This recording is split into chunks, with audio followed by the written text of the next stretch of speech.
তুমি যদি আমার পাশে থাকো, এই ছোট্ট সাধারণ ঘরটাই আমার কাছে রাজপ্রাসাদ।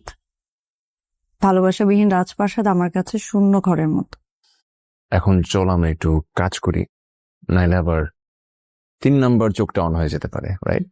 ও ফাদের আব্বা, আমরা কি অনেক বেশি কঠিন হয়ে গেছিলাম, নাকি সময়ের সাথে সাথে আমরা নিজেরা বদলাই গেছি?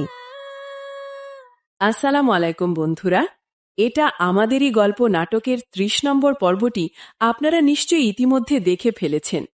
আজকের ভিডিওতে আমরা 31 নম্বর পর্বে কি ধামাকা হতে যাচ্ছে তা নিয়ে কথা বলবো, তাই ভিডিওটি 1 সেকেন্ডও মিস না করে শেষ পর্যন্ত দেখুন।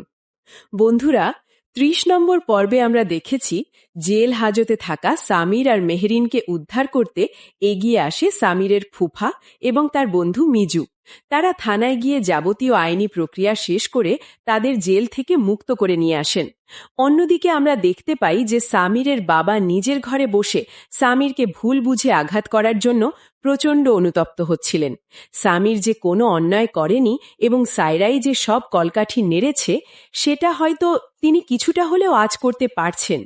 অন্যদিকে সায়রা ইতিমধ্যে ফাহাদকে নিয়ে তার নিজের বাবার বাড়িতে চলে গেছে।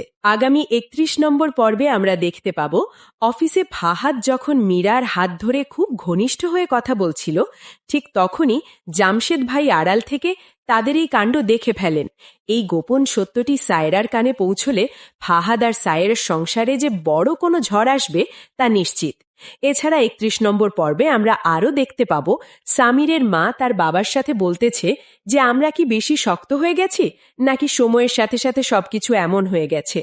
বন্ধুরা, আপনাদের কি মনে হয় জামশেদ ভাই কি ফাহাদের এই আসল রূপ সবার সামনে ফাঁস করে দেবে, আর সামির মেহরিনের এই নতুন পথ চলা কি সফল হবে? আপনাদের মূল্যবান মতামত অবশ্যই কমেন্ট করে জানান।